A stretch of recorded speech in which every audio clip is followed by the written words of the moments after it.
One of the fantastic things about podcasting is it gives you the opportunity to talk to people that you would just never have spoken to before. This episode is a great example of that. I get to speak to someone who I saw on TV. I absolutely loved what they were doing. They're brilliant. If you watched The Great British Sewing Bee over the summer at all, then you will recognise Nicole Akong. This interview was such a privilege for me. I just can't wait to share it with you. I'm Jeremy Klein, and this is Change Work Life.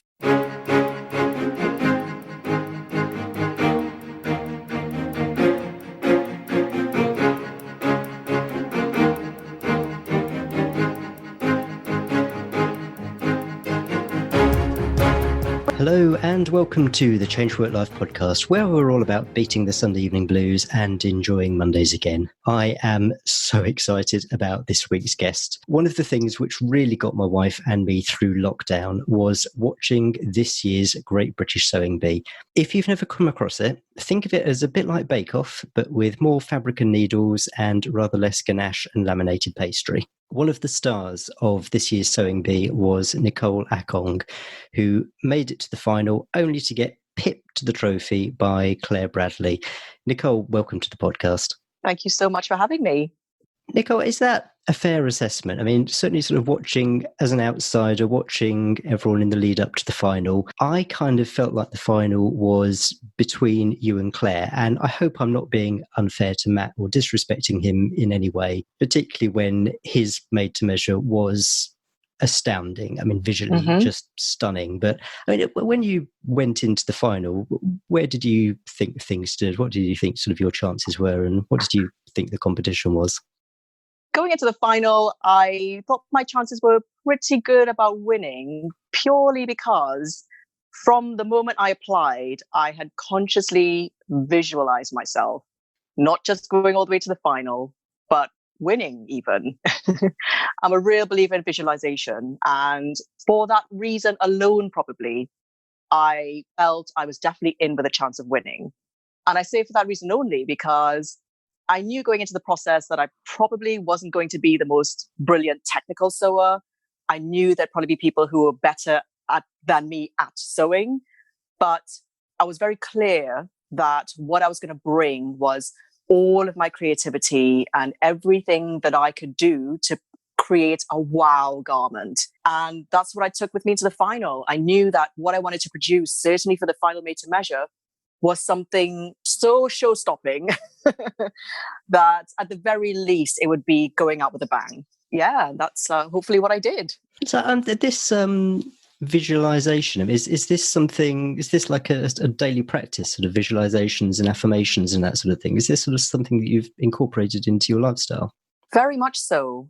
I think it started in childhood, really. I think I was always a very visual person, which is why I guess I gravitated more towards art and visual design and that sort of thing as I got older. But when I was young, I was always with my head in the clouds, always daydreaming, always kind of fantasizing. And I think as I grew into adulthood and as I began to go on my own journey of spiritual development, let's say, for lack of a better word, or personal development, one of the things that I began to take on as a conscious practice was creative visualization. And that is one of the things that led me into the career that I have now, the life that I have now. I think it was very instrumental in getting me to the place where I am now in general. And yeah, it's something I built into my consciously now into my daily practice. Whereas I think before it was something I did, but unconsciously.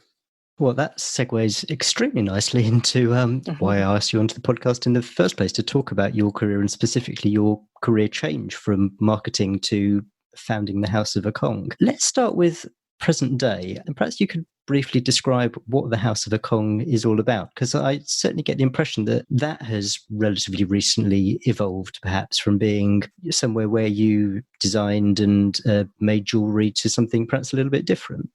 So I started my business in 2010, and that was called Akong London. So I registered the company Akong London Limited. And as you said, that was a jewellery line. So I started off designing and creating jewellery, taking it out to fashion weeks all over the world and taking orders from retailers. And I built my jewelry brand within the fashion industry for 10 years.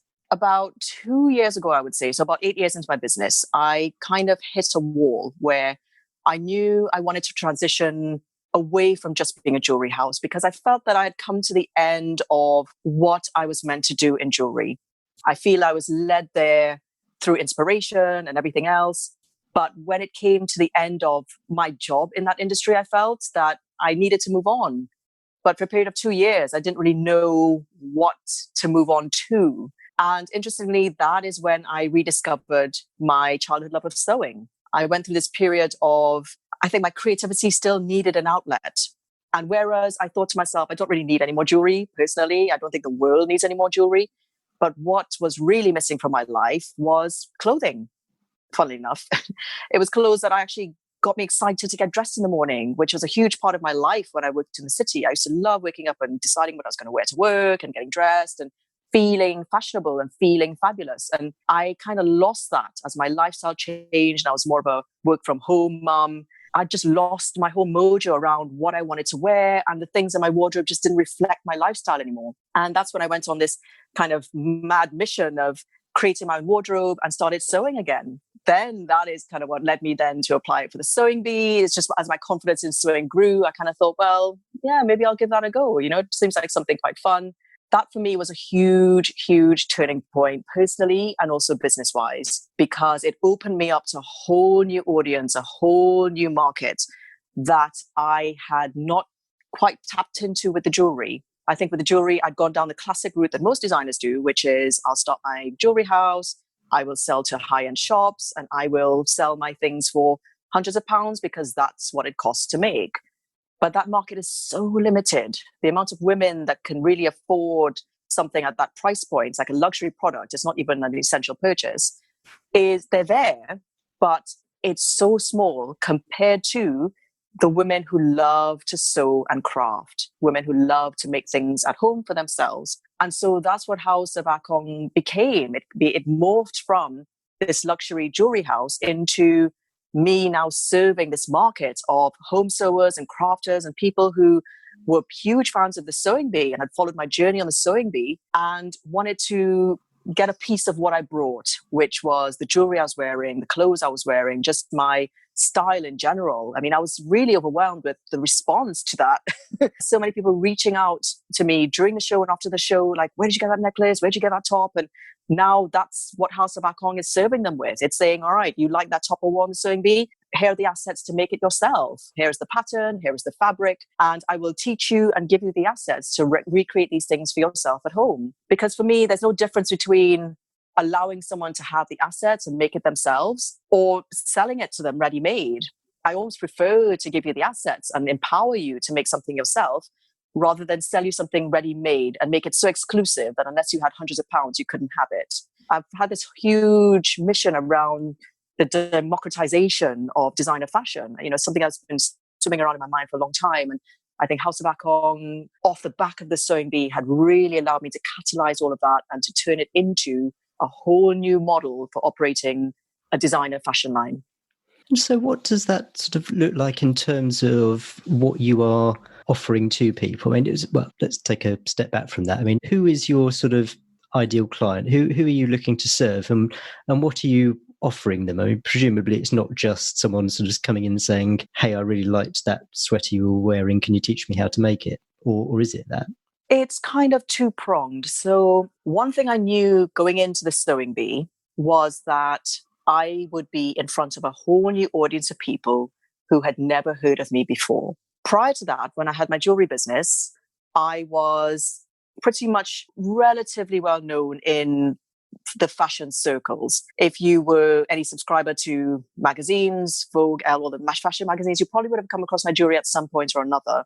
But I feel that what happened with House of Akong and with the sewing bee is that my audience had changed from that kind of consumer, let's say, to creators. And so that is the audience that I'm serving now. It's the people who love to create, but they maybe don't necessarily have the vision of a designer to create something original.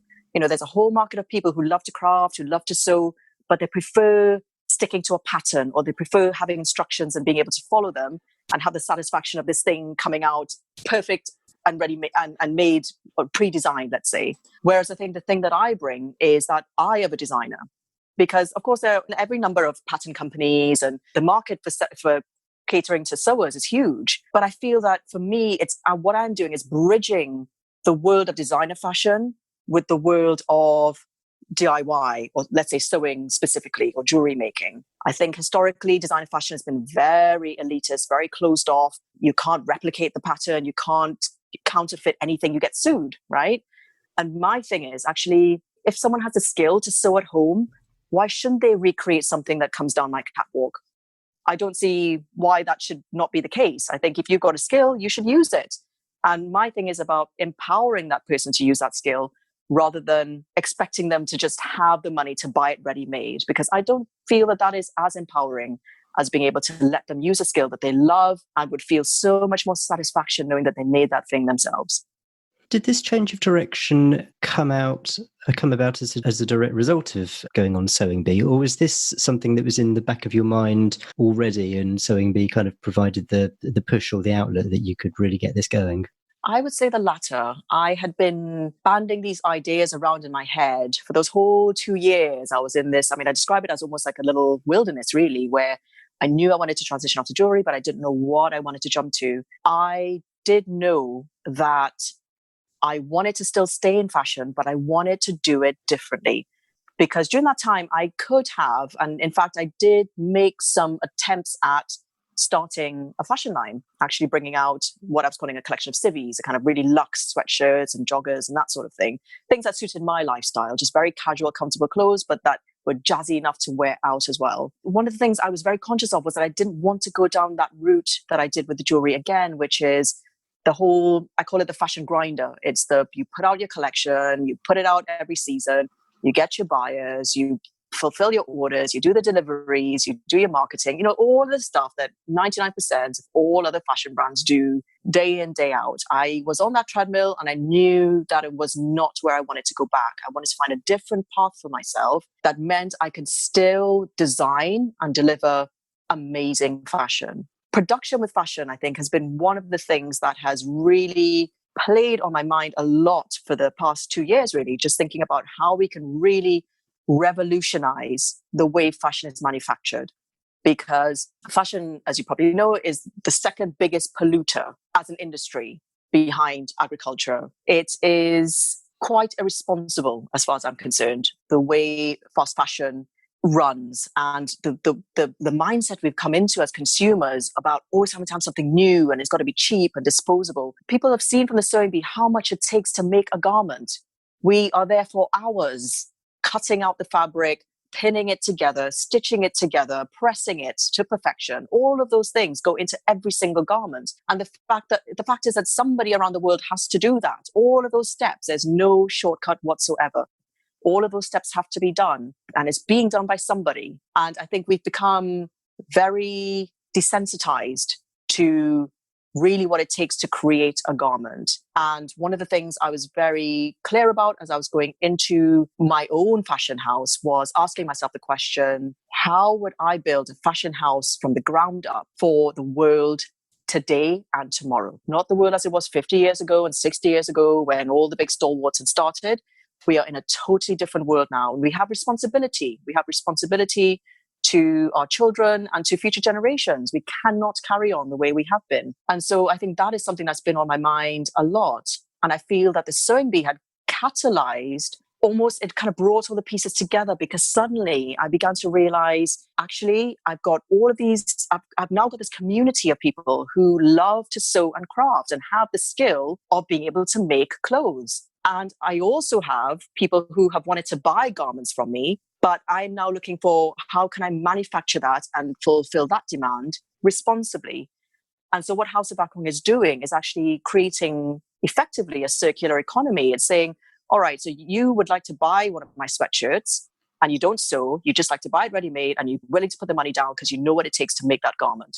Great. Now I've got this army of people who love to sew at home and who would love to make a living sewing from home. And what I've done is I've mobilized those home sewers and I'm getting them to make the sweatshirts for the people who want to buy. So within the community, within the whole House of Akong community, we can all serve each other's needs, that everybody puts their skills forward and everybody can benefit and get paid for the bit that they want to do. And that is the kind of model that I'm working to, because I feel the more that we rely on outsourcing and relying on other people, I think that's one thing the lockdown has taught us, is how much we have lost the ability to do things for ourselves. We've become so reliant on companies for our food, for our clothes, for everything. And when that suddenly shuts down, we're suddenly at a loss. We don't know what to do with ourselves. I think the more we can empower people to make as much stuff as they can for themselves, the better. That's absolutely fascinating. Nicole, if I may, I'd like to sort of go a bit further back in time to when you started in jewellery in the first place, because before that, I'm right in saying you had a career in marketing, is that right? That's right, yeah. What were you sort of doing then? What sort of marketing were you doing and who were you doing it for? So I worked in financial services for close to 10 years. I came to London when I was 22 after I finished my bachelor's degree in Miami. And I came to London initially for a gap year. And I arrived with 2 suitcases, 1 phone number in my black book. That was it. But I knew once I landed in London, I knew this was going to be my home. One of the things that I did was I signed up with a temp agency soon after I got here because I had computer skills. I was able to type 80 words a minute. And a friend of mine said, why don't you sign up with one of these temp agencies? And I did that. And I started some secretarial type of work, just temping. And then I got a job as a team assistant, which is effective administrative role with American Express. Then I got taken on permanently in that role after about a couple of months. And then once I was in American Express, bearing in mind it's a huge corporation and there are lots of opportunities to move internally. They often advertise jobs internally and they have a banding system so you can sort of go up and expand as you get your experience and so on. And that's what I did. I worked my way up the ladder in American Express. I went from effectively a sort of personal assistant, team assistant type role through to a marketing executive role. And I did a qualification, which was sponsored by the company as well. And that's when I got into marketing. And after that, I got headhunted into various financial services companies doing marketing. And the last role I had was for a boutique insurance company that had just started up before the 2008 credit crunch crash, a senior marketing manager in that company. And that was the last role that I had before I went on maternity leave with my first son and then started my business. And so at what point did jewellery come up in that? Was that something that you started looking at whilst you were still working, or was it something that popped up whilst you were on maternity leave?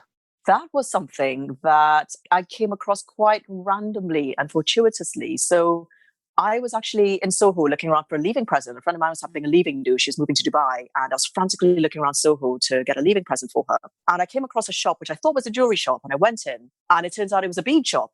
They just lots of different components. And I was a bit confused. And I said to the girl, do you not sell finished jewelry? And she said, you just pick your components, bring it up here and I'll make something for you. And I was like, what?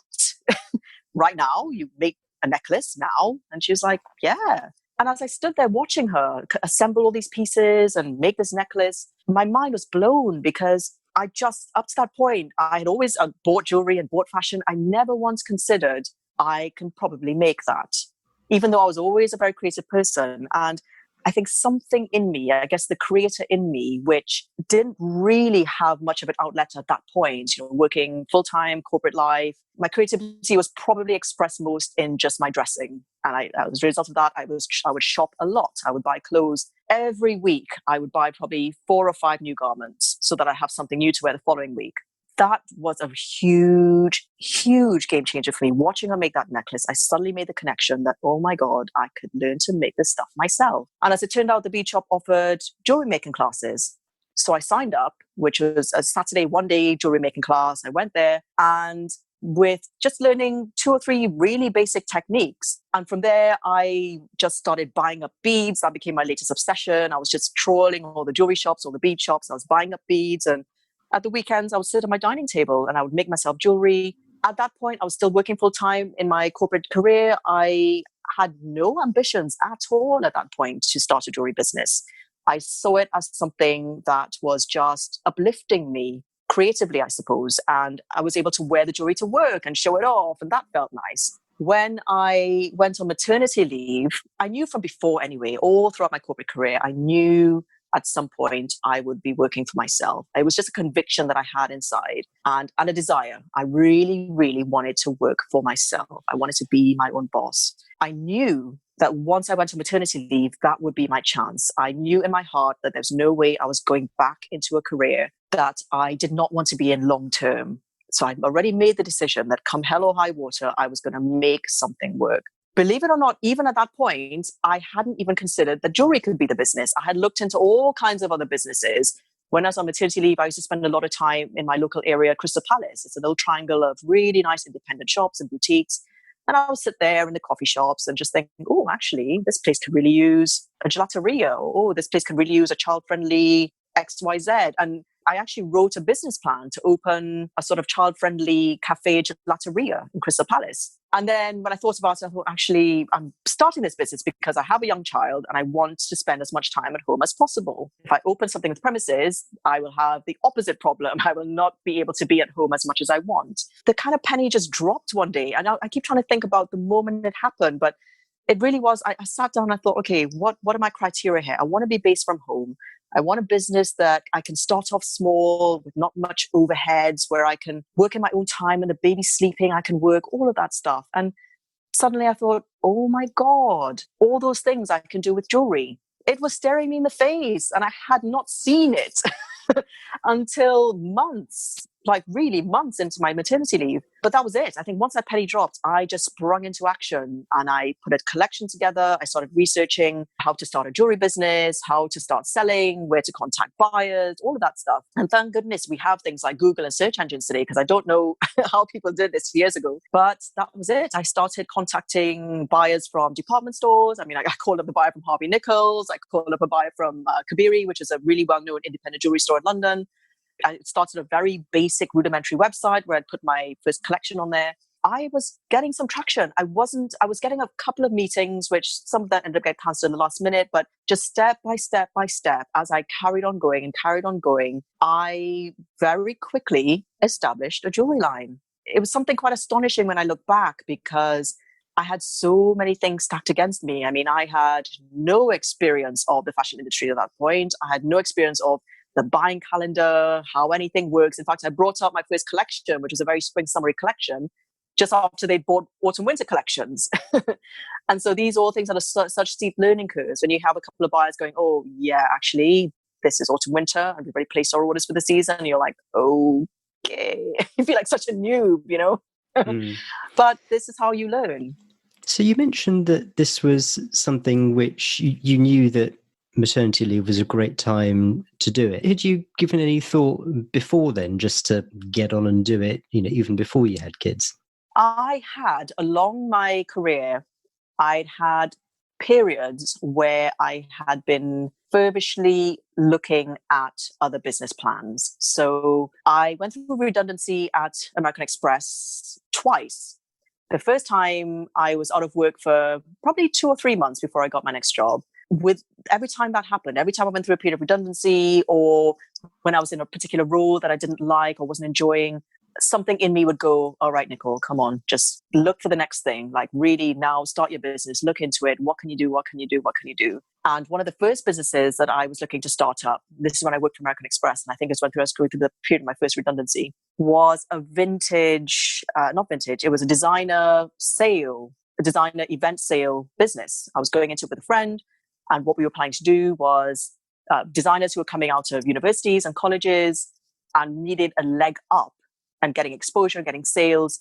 We were going to set up events where we would effectively sell their fashion. We went through focus groups. I started writing the business plan and we took it to a business advisor. All these things were free services at the time. I don't know if they still are. And the advisor just looked at us and was like, you girls are crazy.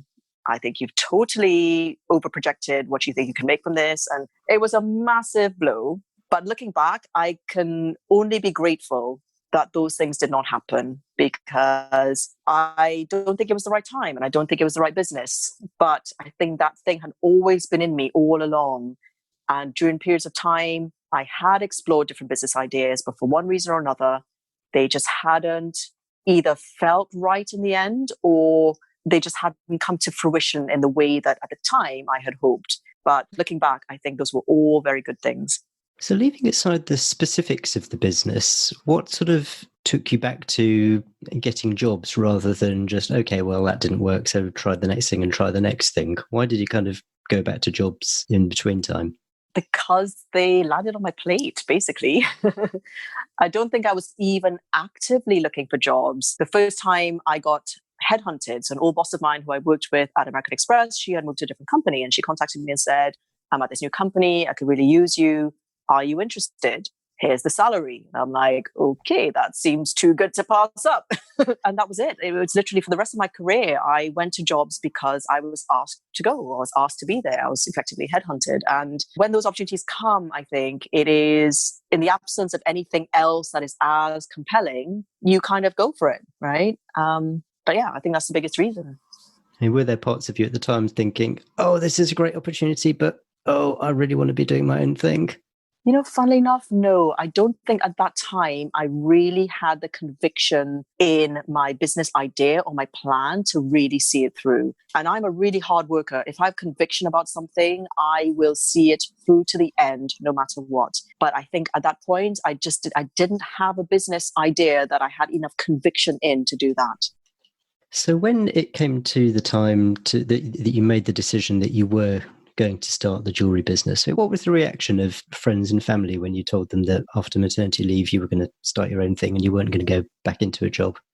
My family were very supportive. My mum and my sisters and brother, who were very, very close, they were all completely behind it. In fact, my sister had actually invested in my business very early on. Funny enough, probably the biggest resistance, if I could use that word, came from my husband. And it wasn't resistance in the sense of, I don't think you should do it, but it was a very cautious tempering of my expectations. I think he was a bit like, do appreciate that you're going into a very competitive industry. Things may not take off as quickly as you would like or as quickly as you would hope. And frankly, I think he was a little bit nervous. I mean, suddenly we were going to drop down to one income and we had just had a baby. And funnily enough, about 3 months into me starting the business, he got made redundant from his job. And so it was a really touch and go time. And I think he obviously did not have, because he's not in my head, he didn't have the vision that I had.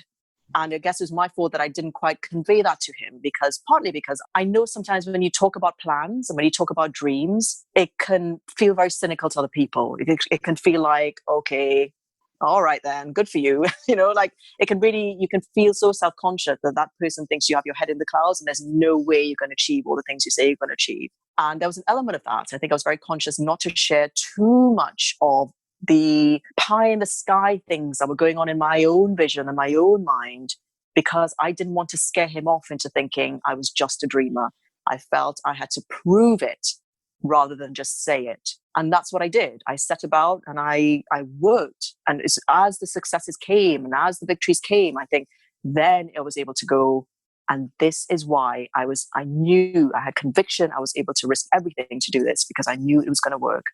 That's really interesting what you say about your husband's approach to it. And I wonder if there's something in that, unless someone has kind of been along with you for the ride, sort of mentally speaking, that, when you kind of present what in your head is a fully formed idea, it's kind of the first time that your significant other is hearing about it. And so, they haven't been through all the thought process that you've been through, the sort of, well, maybe that, oh, no, that, maybe that, or not that. And so it comes as a bit of a bit of a shock, a bit of a surprise when you suddenly go, right, okay, so this is what I'm going to do. Yeah, exactly. We are very, very different. He is extremely risk averse. He researches everything. If we have to make any kind of purchase, a new washing machine, a new car, anything, he will want to do his research and he will want to explore. I like him already. Whereas I am the opposite. I will go on a gut feeling. I will just go, this feels right. I'm going to do this. And he'll go, have you looked into it? Are you sure that's the thing? And I'm like, I'm feeling it. Is that not enough? And so we're very different in that respect. And so I appreciate that. I understand that. I'm very conscious of that. And I work around that. Did you have in mind when you started a time within which you kind of had to make it work for a given value of what making it work looked like? One of the best expressions I ever heard, and this is what I took with me into the jewellery, my plan was to become an overnight success in 2 years. And I really think that's how long it takes to become an overnight success, by the way. In my mind, I thought within 2 years, I will know if this has been really viable or not. And when I mean within the first few months, the signs were there that I definitely had something special. I knew I was bringing something special to the industry. And that became very apparent to me within the first few months. I think the money didn't start to follow until 2 years into the business. So I think 2 years is the time I'd given myself to see whether it could be viable financially. But I think before that, I would have wanted some sign that I was on the right track, if that makes sense. What point did you kind of think that people wanted what you were producing? I mean, was this something that you'd already got indications to that effect from what you were doing, as a hobby when you first started making jewellery, or was this something where you really didn't get that indication until you'd actually gone full time? There were little signs. So when I decided I was going to start a jewelry business, I would go to like little workshops or seminars. And again, back then, a lot of them were free. I went to a PR seminar, which is a little afternoon thing about learning how to manage your own PR and so on, specifically for fashion industries. And I met another girl at the seminar who loved the necklace I was wearing. So much so that I actually sold it to her off my neck. That was actually my first sale. I sold it to her at the seminar. She loved it so much and she gave me £100 for it. That was for me like, wow, oh my God. I would always get compliments whenever I was wearing my jewelry out or like on a night out or whatever.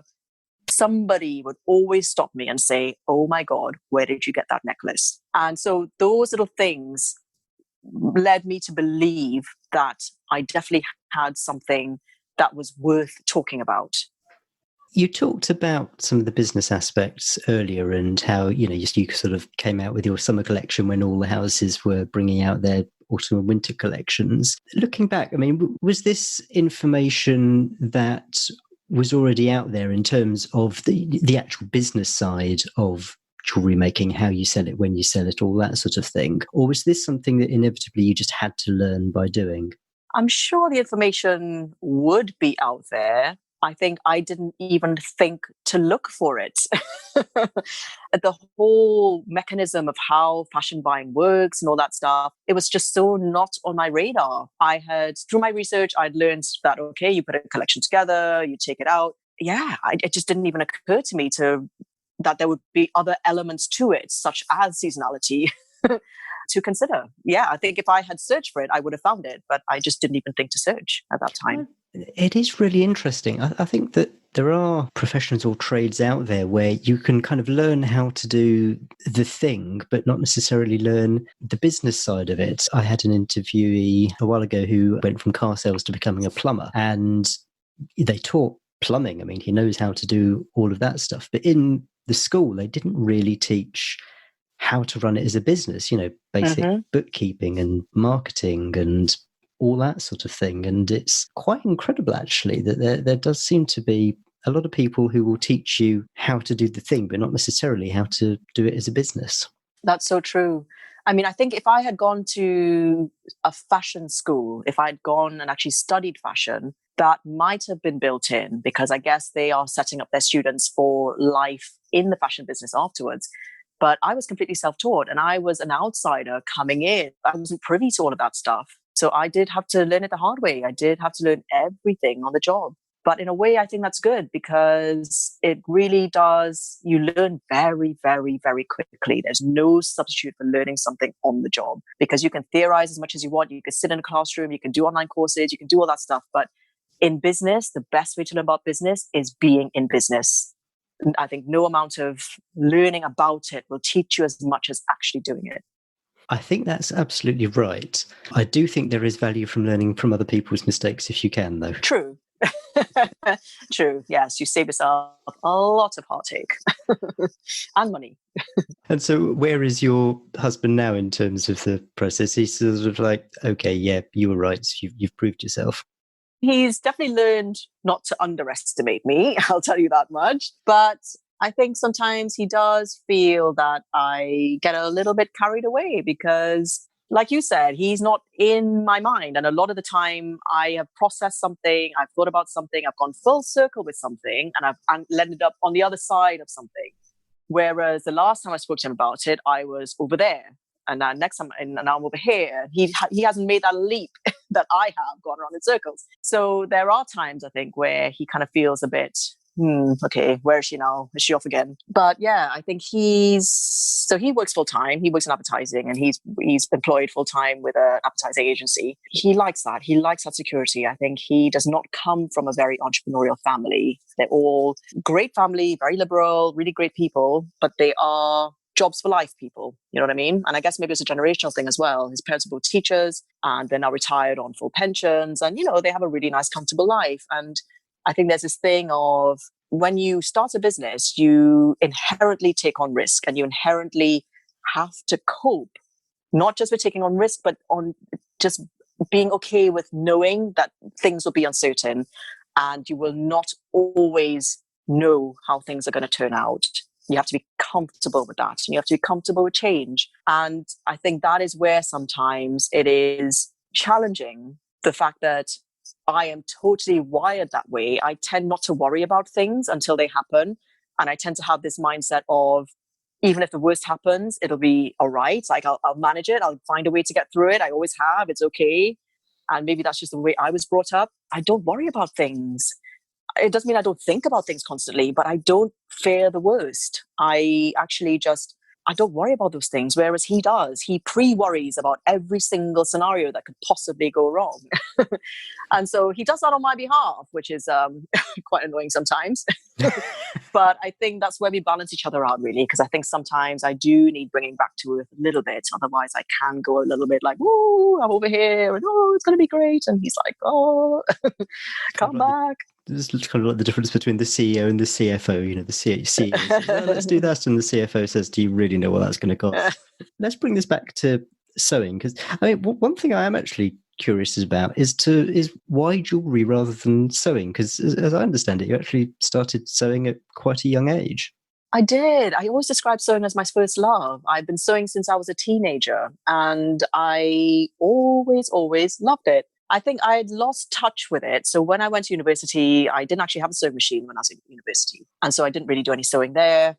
And then when I moved to London, I didn't actually buy myself a sewing machine until probably about 5 years into being here.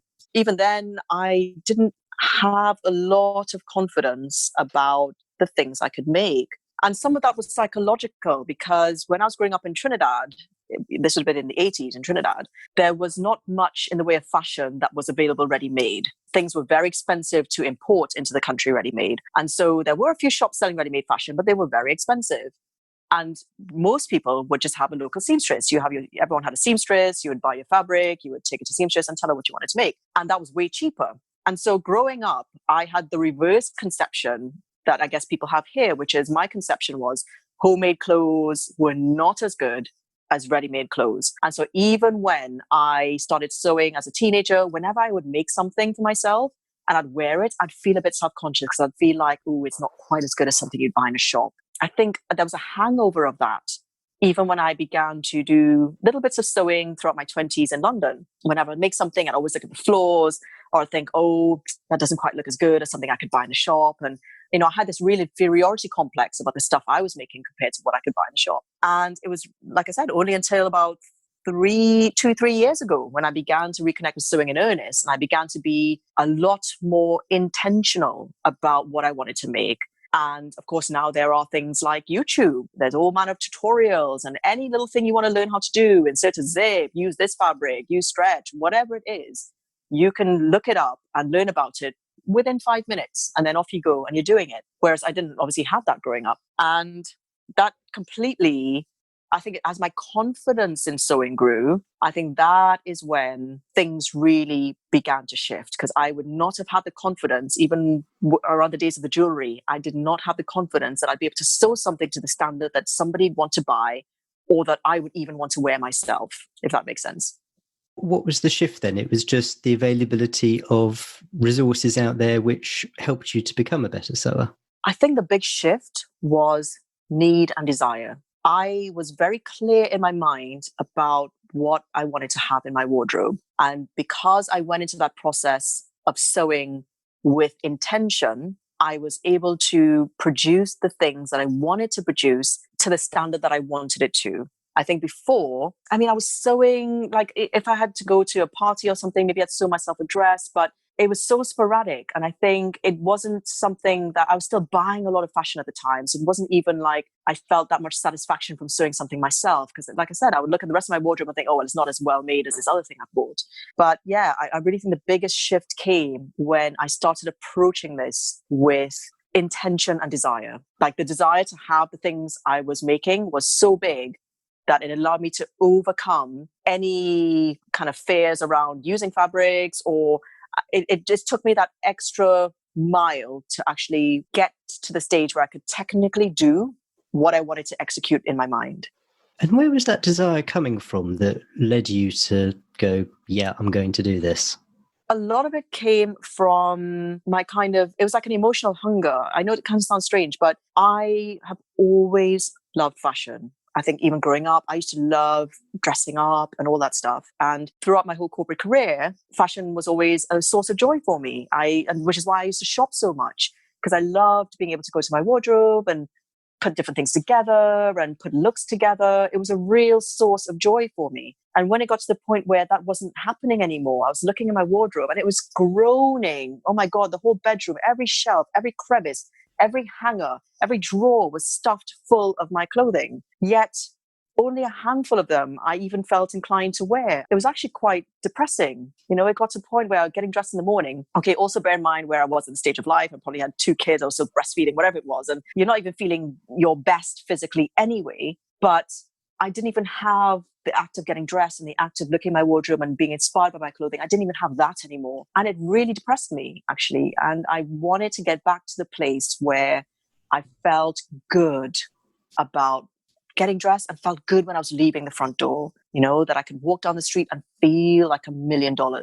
I had really lost connection with that feeling. And that, I think it was that desire more than anything that drove me to create that wardrobe that I wanted, create that wardrobe that made me feel like $1 million when I walked down the street, even if it was just a pair of joggers and a sweatshirt. And then when it comes to Sewing Bee itself, what actually led you to decide to apply to be on Sewing Bee? It is quite a cozy show in the sort of bake-off mold. It's not a show that you go on expecting ritual humiliation. I'm sure you were aware at that point that, you do have these judges who, generally Patrick and Esme did come across as being quite nice, but they could make some fairly cutting remarks. So why go through that? I think, you know what it was? Funnily enough, even though I love sewing, the series before ours was the first series of the Sewing Bee I'd ever watched, even though it was series 5. For some reason, I just never took the time to properly watch it. But I did for this last series, and I was prompted by a friend who said, oh, you sew, you'd probably love the Sewing Bee. And I thought, okay, I'll give that a go. And so I watched the whole of the last series. And as they were going through the challenges, in my mind, I remember sitting there on the sofa thinking, I wonder what I would do with that. How would I transform that? Would I even be able to finish that in time? And all these, questioning my own ability. And most of the time, the answer was, I don't know if I could. I don't know if I could finish that in time. I don't know how I would transform that and if it would look any good. But as the series finished and I was left kind of hanging, I guess, as we all were, after the final finishes, you've been engrossed in the show for how long, and then all of a sudden it's like, no, it's finished. I don't know, something in me, this voice in me just went, why don't you apply for the next one?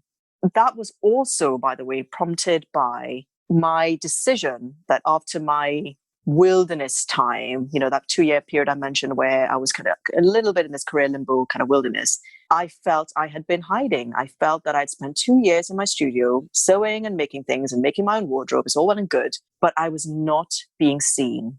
I kept thinking of that. What is it? That question of if a tree falls in the forest, does it make a sound? It was that sort of thing. I felt, here I am in my studio by myself. Yes, I'm making all these beautiful clothes, and yes, I'm doing all this stuff, but nobody is seeing it. And I made a conscious effort, actually, at the beginning of 2019. I labeled 2019 as my year of daring greatly. There was a book that I was reading at the time called Daring Greatly, and I began to realize that actually I need to come out of this hermitry. I need to be seen, and I need to share my work in some shape or form with the world for whatever it's worth. It's not worth doing all this work and just keeping it to myself and hiding away. That is just not, I'm not doing anyone a service by that. A big part of me applying for the sewing bee was me putting that stake in the ground to say, I am going to come out of my cave and I am going to be seen again. And that was purely for me to break myself out of, I think, the cozy little habit that I'd had. I mean, that was my lockdown. I already perfected lockdown way before lockdown came. But yeah, that was me going, enough is enough. You need to come out. You need to come out and you need to be seen. And you mentioned at the start how you sort of visualized yourself going through the rounds, getting to the final. Was there any point, when maybe you met your fellow contestants or maybe after the first couple of rounds, were there any points where that visualization was shaken at all? Sort of looking around you thinking, oh, wow, they're a bit good, aren't they? Do you know, the first time that vision was shaken and I felt it was in real jeopardy was when we were waiting for the judging, the very final judging, like who goes home and who stays in the semi-final. Up until that point, no matter what had gone wrong, no matter what had happened, when it came to judging, I did feel, I know I'm through. I'm not worried. But when it got to the semi-final and it was Matt, Claire, Liz and I remember calling my friend Audra, who modeled for me in the final. I called her that evening while we were in our little chill space waiting for the judges to come and give us the result. I rang Audra and I said, just to say, there is a chance that I may not be getting through to the final after all. That was the only time I really did feel I could be going home today. I'm going to say self-confidence, which I don't mean at all in a sort of derogatory way, which I know some people might see it that way. But is this something that you've always had, or is this something that you've had to work on? I think it's something I've always had. I mean, I grew up with second-generation Chinese parents, and I don't mean that to put that in any kind of pigeonhole, but my parents were always very, very supportive of us as kids. All the way through school, my dad especially would always be expecting the best of us, but not in that sort of threatening way of, oh, you've got to study or else. But it was just, he was always there, always supporting and always believing, I think. And I guess, whereas I think some people go through negative feedback loops through their life, and that's what erodes their self-confidence. Because I think actually all kids are born with natural self-confidence. I feel that it gets eroded through negative feedback loops. But I think, fortunately for me, I got caught in positive feedback loops, which was, I was quite a sort of energetic, studious person anyway. Even when I was at school, I did always enjoy learning. I was like a teacher's pet, really. I loved being praised at school. I loved doing well, and I loved learning. And because of that, I would do well. I would do well in my reports. I would do well in my exams, and my parents would be proud. And I also, through that, had this confidence that when I know that when I apply myself, I will do well. I think that's the belief that I grew up with since I was a child. I know that if I apply myself, I will do well. And that was across everything. When I did piano, I was probably the only one of my siblings that really practiced quite continuously, even though I don't think I was a naturally gifted pianist, but I practiced a lot and I would get distinctions in my exams. And I think through the series of doing and achieving and doing and achieving, I began to build up belief in myself that whatever I attempt to do, as long as I stick at it and as long as I practice, I will do well. Because that has been my experience ever since I was a child. I've got to ask you one or two behind the scenes questions. Did you actually watch, when it came out on TV, the most recent series of Sewing Bee? So have you sort of seen it in all its edited glory? Yes. Oh, the one I was in? The one you were in, yes. Yeah, of course. Some people might not want to. Were there any bits in the way it was edited that kind of made you think, hang on a minute, it wasn't like that? I'm thinking in particular, I think it was Bake Off a few years ago where there was the Baked Alaska scandal where it was edited in such a way that it looked as though one contestant had jeopardized the Baked Alaska of another. Were there any moments like that where you watched it and thought, hang on a second, it didn't happen like that? A few, but the one that sticks out in my mind was, I think it was maybe there was a sleepwear week where we had to make the basque. And Claire had chosen the same fabric as me. So I'd selected my fabric. And then she said, oh, would you mind terribly if I use the same fabric? And in the show, it showed me kind of intro what we call cut eye, right? Which is where you kind of look at somebody sideways. It kind of looked like I was looking at her sideways. In Trinidad, we call it cut eye, which is when you kind of look at somebody sideways. And in the edit, I'm kind of looking at her sideways and just going, yeah, fine. It kind of looked as though I was really unhappy with the fact that she chose the same fabric as me. But in actual fact, I was fine with it. I think it's just in my mind, I think on the day, I was already moving on to, okay, what else do I need? I need to look at the pattern. My mind was there. And then when she went, oh, do you mind? I kind of was like, yeah, fine. But yeah, I think a few people on Twitter had really kind of commented on that. It's like, oh, she shouldn't have done that. Oh, blah, blah, blah. But yeah, I think that's probably the one that really stuck out in my mind. I think we just don't appreciate watching it. I mean, when they say you've got 4 hours or 5 hours, and then that gets condensed into 10 minutes or 15 minutes. I mean, there's just, I can't really imagine the intensity just keeping it going for that length of time. And I think that is the thing that a lot of people who watch don't appreciate. So even things like in the final, when people felt that I was robbed or I should, obviously everyone has an opinion about things, but I can tell you that there is so much more to the critique in the real life than they edit into the show. And so even in the especially in the earlier episodes where there were lots more of us, and as you said, what was probably a half an hour critique gets cut down into 30 seconds. And so it kind of glosses over a lot of mistakes people had made. It glosses over a lot of things that had been brought up, which in the edit makes it look like, oh, that dress was executed perfectly.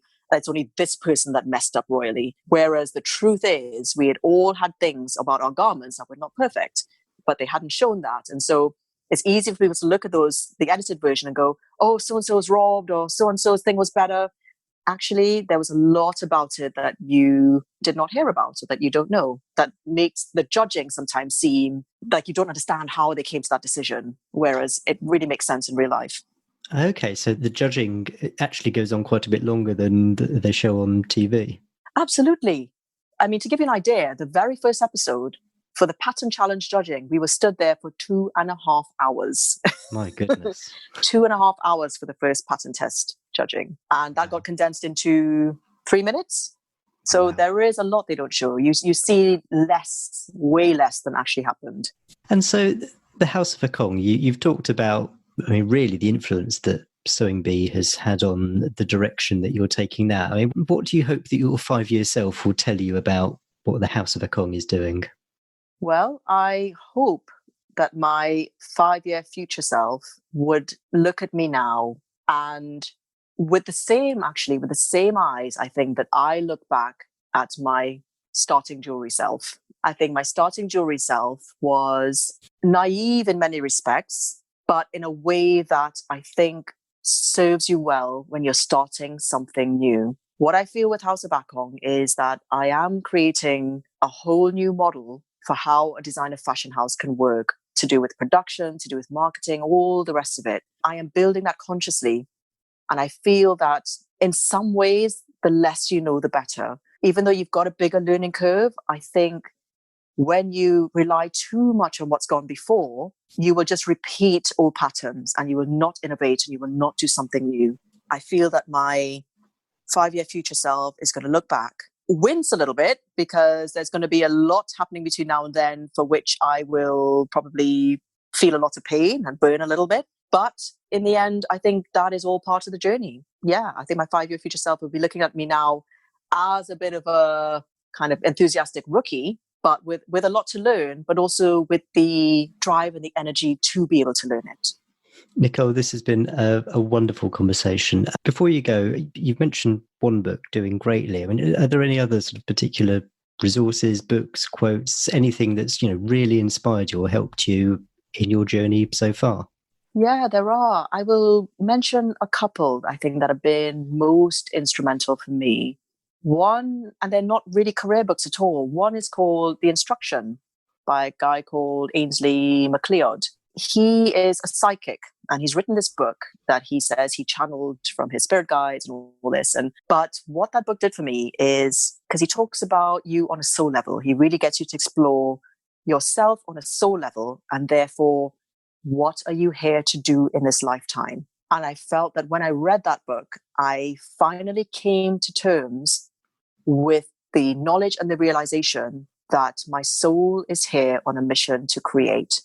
I really believe that I've been put here in this lifetime to be a creator and to create. And once I had begun to really accept that, whatever happens now, that is my ultimate conviction. And once I know that what I'm doing is fulfilling that purpose of always taking that space of creating, I don't think I can go wrong. I think that is where my soul needs to go. And so I think that book was quite instrumental for me. And not just career-wise, but I think in understanding other people as well. I would recommend it to anybody that was feeling a bit lost around their purpose and what they should do with their lives. Because I think what that helps with is really, like I said, connecting you with the ultimate purpose of your existence in this lifetime, whether it's to be a healer, whether it's to be a teacher, whether it's to be a helper, whether it's to be a creator, a thinker. He has all these different categories. I think once you get back to that stripped away element of this is essentially what I'm here to do, and unless I am doing that, my soul will always be unfulfilled. I think that was really an amazing book. And the second resource is I follow a mystic yogi. So he's called Sadhguru, so Sadhguru. He's on Facebook and Instagram and all over the place. So he's like an Indian mystic, and he talks about all aspects of life, but even with career, because he does these talks where people just ask him all kinds of questions. And what I always take away from him, because I think what I like about the way he addresses any question, whether it is what I do with my life, whether it is anything to do with health or nutrition, whatever it is, he will bring it back to an essential truth. And I think as humans, when we hear essential truth, no matter how indoctrinated we've been in one religion or one system or whatever, I think once we hear an essential truth, I think we recognize it. And the one thing that I remember he's always stuck with me, one thing he said when somebody had asked him, how do I find my purpose? What do I do with my life? The one thing he said is, do what is needed. And that is what I come back to with my business as well, because it's all well and good, especially when you're a fashion business, it's easy to go, who needs this stuff? Who needs more fashion? And I think actually that is probably why the majority of fashion businesses struggle, because they are not doing what is needed. With House of Akong, that is for me a question that I keep asking over and over again. What is needed now? And for me, that's actually what brought me to the whole idea of this whole circular economy of saying, here are all these people who can sew and who want to make some extra money. People have lost their jobs, they've been furloughed during the lockdown, and they're sitting on a skill. And I'm just thinking, why don't we find a way for you to use that and to make money from that? Because people have that need. There was a need for people to make money working from home and doing what they love. And so even if I could fulfill just that one need, I think I've done something well. Fantastic. That's absolutely wonderful. Nicole, where can people find you if they want to get in touch and join your movement? Sure. So I'm probably most active on Instagram. So my personal Instagram is Nicole_Akong. And also House of Akong is also on Instagram, just at House of Akong. And my website is houseofakong.com. I will link to all of those in the show notes. Nicole, this has been an incredible conversation. Thank you so much for taking the time, and best of luck with your journey. I can't wait to see where it goes. Thank you so much, Jeremy. Thank you. It's been a real honor. Wow. I hope you enjoyed that interview with Nicole Akong as much as I did interviewing her. Star of 2020 Sewing Bee, an absolute force of nature. It was a real privilege to interview her. And so much good stuff to unpack in that episode. One of the really interesting points that she touched on was this idea how she effectively created a virtuous circle for herself. She would do something and achieve that would lead her to doing more, which would lead her to achieving. Now, sure, not everything you do is necessarily going to lead to success, but the fact that she carried on plugging away, do and then achieve and then do some more and do some more, just the practice of doing has got her to where she is today. Her comment about planning to be an overnight success in 2 years' time as well, I thought that was great, because it's a story that I hear so often particularly with entrepreneurs. There's this misconception that people suddenly storm onto the scene as if by magic, fully formed, and people just don't appreciate all the time and effort that's actually gone there beforehand, all the preparation that's led up to that person storming onto the scene and becoming an overnight success. And I guess one of the things I took away from that is that one needs to be patient. Immediate success is unlikely. It's going to take time, effort, energy, but with planning, we can get there. As always, you'll find show notes on the website. They're at changeyourlife.com/53 for episode 53. And if you enjoyed this episode and some of what Nicole was saying resonated with you, then please do share. I would love it if you would email or Facebook or whatever. Just let your friends know about this episode. It would mean so much to me. And if you got something out of it, other people are going to as well. Next week, we're talking about something which I haven't really focused on as yet during the podcast, which 50-odd episodes later, I'm quite surprised, and that is the topic of leadership. What is leadership? How does it differ from management? What makes a good leader? Are we all leaders? That's what we're going to be talking about in next week's interview, so hit subscribe if you haven't done already, and I can't wait to see you there. Cheers. Bye.